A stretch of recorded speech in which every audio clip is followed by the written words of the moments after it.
There's something in my mind. I promise you it's going to be fantastic. So. Reply as I struggle to get by. I wanna be with you tonight.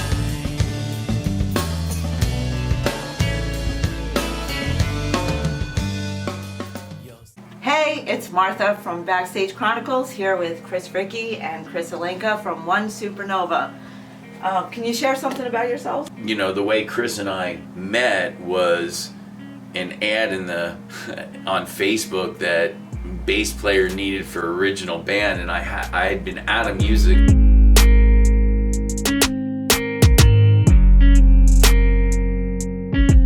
So, how'd you come up with the name One Supernova? From a spirituality sense, everything came from one.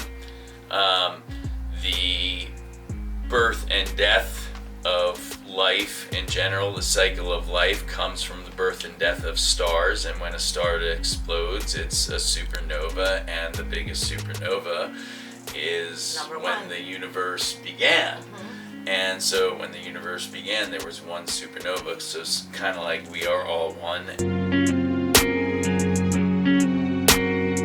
Well, One Supernova is actually Chris's band that it's probably been together for a few years. I'd say in a little More bit of a studio project. Studio project, a little bit, and you guys were in a little bit of a hiatus. And Correct. A year ago, Chris asked me to, or asked me to come and get together with him and record a song or two. And there was a song specifically that I wanted to do with him, of his, that, and I got together with him and sat down, and he wanted to Supernova take it a little bit further, and predominantly Chris is the producer of the songs, the creator of the songs. We're inspired by myself and our drummer Jaron. And you say my songs, my songs, my songs, and yes, they were my songs in the past, but the funny thing about once we hooked up in August and decided to go forward, we actually changed the band name from ONE Supernova to the number one Supernova. Okay, I saw that. I was wondering about Yeah, so there's some music videos from the old Reborn, Rebirth. Yeah. Yeah, it was the reborn and rebirth. It was Yeah, the that's supernova, awesome. the star dying and coming back to rebirth. And the funny thing is, you know, you can credit me for the songwriting, but quite honestly, you know, these songs wouldn't be what they were if Chris and Jaron weren't involved in the writing process. You know, they've torn apart songs of mine or ideas of mine that I think this is gonna be great, oh, this is gonna be awesome, this is gonna rock. Yeah, well, we like the intro riff, let's use that as the chorus, and I'll be like, motherfuckers. But in the end, it just, you know, listen, you know, at this point, One Supernova Music is really a co-writing team of the three of us, because it wouldn't be, you know, Chris can give me all the credit in the world for, you know, writing the original ideas or writing the piano part, and that's great and all, but, you know, without them, the songs wouldn't evolve to, you know, what you all have yet to hear. The project basically came together, you know, back in, I guess, 2017, when some of it started as a studio band. I worked with a lot of different producers and players on the albums, and you know, wound up getting the opportunity to release some of the singles, and I had a ton of other stuff in the works in the recording studio, and I was playing with another artist, Emily Noel. She's a local artist, and I started playing with her and Jaron, our drummer, and Jaron would sometimes be at some of our rehearsals, and I'd be like, let me play you some demos, let me, you know, hey, we're hanging out after rehearsal, drinking a beer or whatever, and I'd play him some of my ideas that I had in the recording studio, and he was like, what the fuck are you doing, Fricky? Like, hey, this shit needs a, I mean, that is what happened. I mean, you know, and I'm like, well, you know, I really don't know the direction. This has been more of a studio project, and kind of haven't put my whole thing into it, and you know, I'm kind of flying blind and not really I didn't have any direction, and Jaron was like, well, I'll join your band. And I wish he was here, because he literally said that to me. He's like, I'll join your band, and he's like, we just need a singer, because I don't want to sing anymore. I didn't want to be the lead. I've done the acoustic solo thing. I've done the be the lead singer thing, and I know that there's other people out there who are better singers than me. And you play a lot, multiple instruments, right? I play everything. Yeah, you do. What's your main one? Guitar. Forte? You know. Oh, yeah? Yeah, guitar. I'm a guitarist first and When I met foremost. you played bass. Yeah. Yeah, and you also dabbled on the keyboards as well.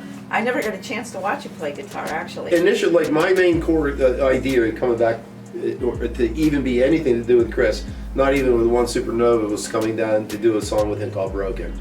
That we I remember had that song. that we had done with Zed Dillon, Yes, I and Broken is going to be Trend is going to be similar to Broken. I mean, from the aspect of it on my echelon of how high it's going to be, and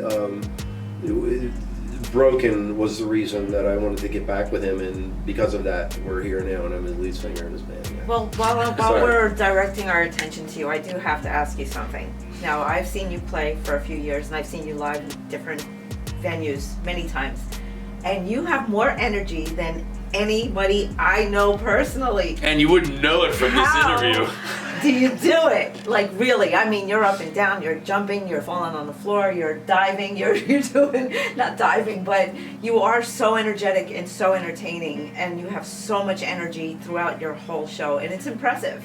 What's your secret? You know, I think staying active helps a lot, and doing what I do active and health-wise and stuff like that. But I mean, I don't want to be the guy just standing there on the microphone and singing a song. I want to give my emotion and my feelings and what I feel in that song, and I want to engage the crowd. I love engaging the crowd. And I mean, I was just talking to my other band, Side Project Lakini's Rooster, about our gig with Saving Abel the other night, and how in 7 songs, I was so fried and shot that night and the next day that I compared to a 3-hour gig where I was playing, and you know, I became, and you know, Don shouted back adrenaline, you know. Yeah, and that's awesome. what it was. I love taking pictures of you. You know, but I mean, I burn out early life. too, as you know, my girlfriend will tell you. I burn out early, and but I get up early, and I'm ready to roar. I'm like a top crank it, and I'm ready to roar. But you know, I'm just fortunate I have that personality. Well, Chris, I've never seen you on stage. What is your stage presence like? I have no idea. Are you a badass, or are you? Because usually you're like pretty serious. I get into it. Yeah. I mean, that's the, you know. So you're playing guitar then with One Supernova. Yes, that's and correct. Did you find a bass player yet? Working on it? No comment. Okay. But that's we plead the fifth. We in terms of a bassist, we have a few different people interested that we've been working with, talking with, jamming with. Yes. And I'll just cut in. And no say, announcement yet, though. And then I'll just jump in to say that being able to have a couple people to work with is hard in this day when it comes to bass player, and having people's attention of what, specifically in an original project. You know, and having somebody say a grasp of what we want to do, because again, with Jaron, God love him, our drummer, I wish he was here with us. You know, the three of us just gel so well, and we want to make sure that whoever this individual is going to be joining us as fourth player, whether it was fourth player or fifth player, whoever it's going to be when we add them, that you know they're going to fit into who we are and what we want to be. So, Chris Zelenka, you have given back to the community as well. Done fundraisers. You've offered your time for, you know, people that are in need. Can you share some of that with us and what that's done for you? Yeah, I mean, you know, I see musicians I'm inspired by, you know, bands, and some of my favorite, Kevin Martin from Candlebox and the guys from Live, and a bunch of other bands, and you know, obviously they all give back and do special things, and I mean, I think that's important to do, and you know, I think when you see that, you can relate to it, and if you can do it yourself, because a lot of times you don't think about that stuff, so it might say, hey, you know, why am I not doing something to help someone? And you know, I'm a big animal advocate and love animals, and I've done a few things for the Pocono Wildlife Rehabilitation Center rocking golf events. And you did the fundraiser for Luke. Fundraiser for Luke, who was a young man that we met at a gig. It's Pocono Brewery, right? Isn't that where you met him? Yeah, Pocono Brewery, and just immediately was outside. He was in his wheelchair, and we were playing, I think, Smashing Pumpkins, and he came up and his arms were just rocking out, and I jumped off the stage and just went right out to him screaming. And Luke is an amazing human, a wonderful young man. But I mean, we've done things for some friends with children with some other cardiac syndrome events. We're involved in a lot of that whenever possible to do something like that. You know, and I think that's just wonderful. Yeah, and it inspires the community to get involved as well, which is a great thing. You know, it's a good example, I think. What gives you the most satisfaction on stage?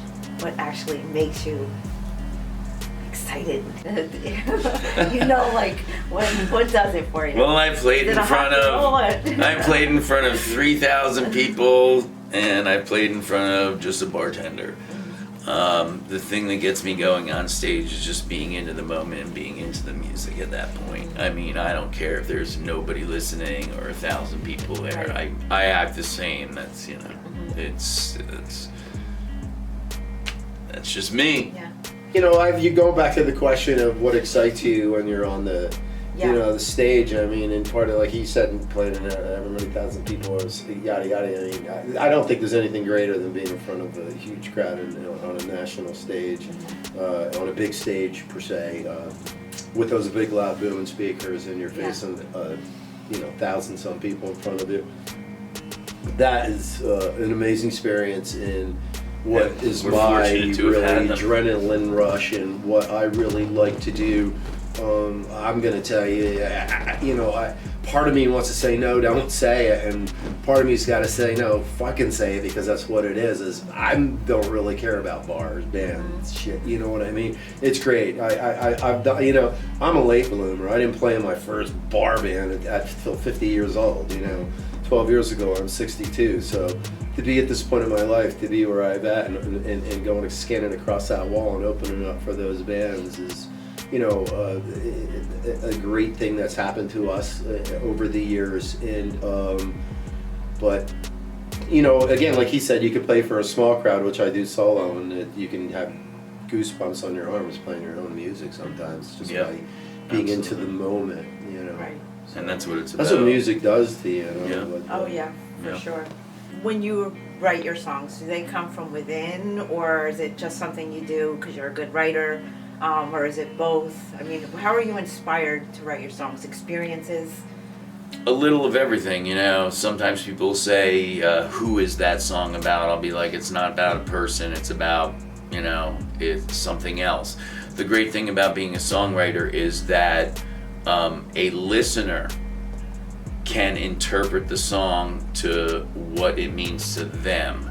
You know, as a writer, it's kind of like, you know, put out a buffet of ideas that can let you choose your own adventure musically. Right, makes sense. You get yourself into the song. A song means something to you. When you hear the lyrics or the music, it relates to an experience you've had, or an experience that you may want that don't yet have, or hope, or an emotion. Well said. That's impressive. I agree with you 100%. Yeah. Because I've had all of those. Right. So I know. And it strikes you. It does. And when I listened to your songs these past couple of days, I was like, okay, it moved me. It made me feel that this was a personal experience for you. It wasn't just a song that you threw together. Right. You know, what was the God one? Oh, God Help Me. God Help Me. And then the one That began as an actual, I was in a really down time in my life, and I wrote a letter to God. Mm-hmm. And the lyrics of that song is my letter to Well, God, and that's literally, what I felt and I it. transformed it Yes, I into a felt song.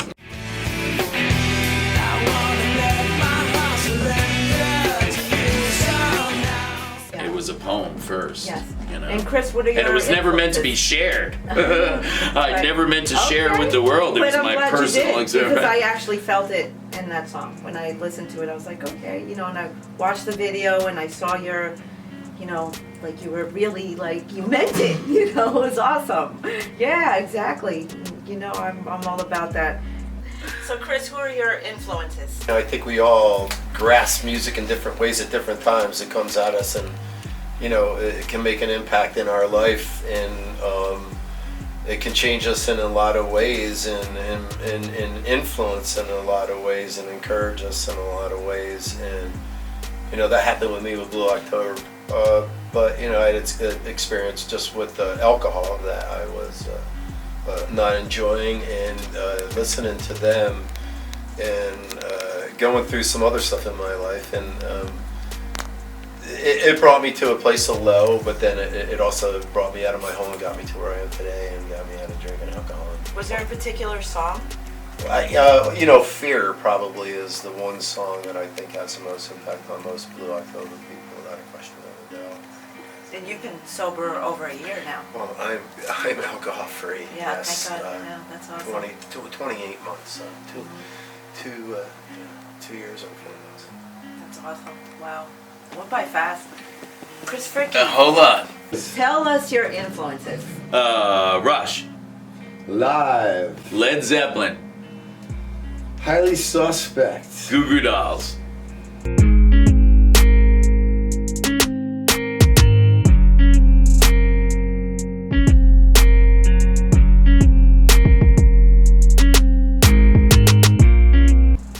New York Dolls. Bruno Mars. Kobe. Oh, Kobe, eh? David okay. Ramones. Pearl Jam. Candlebox. Stone Temple Pilots. Alice in Chains. Motorhead? Oh, no Motorhead. Ah. No. Oh, yeah. No Motorhead? Yeah, no, that's just funny. kidding. I don't have no Motorhead either. Ramones? What would you do? I like punk rock.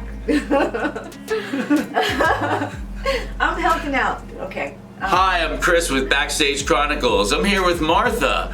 What are your influences? Well, I love the Ramones, and I'm a big Sex Pistols fan as well. David Bowie. So what's coming up for you guys? Well, what's coming up? Well, we're opening for Trapped on March 7th at Artie's in Frenchtown. Yep, that'll be our first gig together as a full band, and we're looking forward to that. Our debut show. Tickets are $20. You can get it from any one of us. Message us, PayPal us, bring cash, and Yes.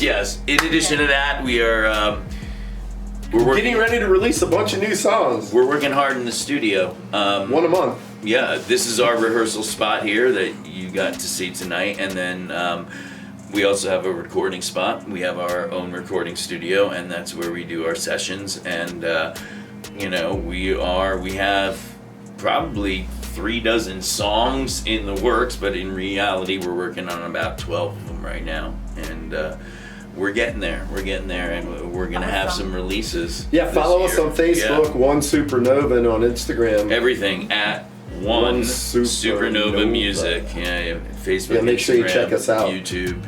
We have nothing on YouTube yet, but we will now. All right. See ya. Thanks for watching.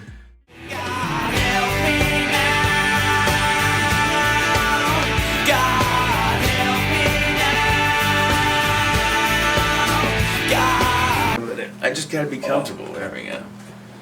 All right, we're ready. Okay. All right, I guess we're ready. 3, 2. And I call it his band, even though there's other members in it, because it's your creation per se. But we are all one. Yeah, we are. All right, What were you so- talking about? What was your most embarrassing experience? Oh, I've had so many. I've Oh, okay, tripped on what's that one? cables, fell on my ass, spilled beers, had the guitar bang and hit the stage, go out of tune. Oh yeah, it's been bad. How about you, Chris? Yeah, I've had a bunch of incidents. I've had a bunch. I mean, I've had a couple incidents in here. Yes, you For have. sure, in our studio over the years, and I've had quite a few on stage, some backflips off the stage. Backflips? Well, I He wasn't trying. I fell off stage at a gig at Lake Wallenpaupack at Lucchini's Rooster. That wasn't good at all, and just some other stuff. But, Saying backflips is a polite way of saying I fell the fuck backwards. Oh my gosh. You gotta have a good time. A lot of shake-its in the Yeah, I was doing backflips. No, I'm old and I fell the fuck off the stage. Led Zeppelin. War on Drugs. Ooh. Oh, I'm in. You're in and you're Yes. I'm comfortable with whatever. Inside voices. Inside voices. Don't be telling me what to wear. Where's my mom?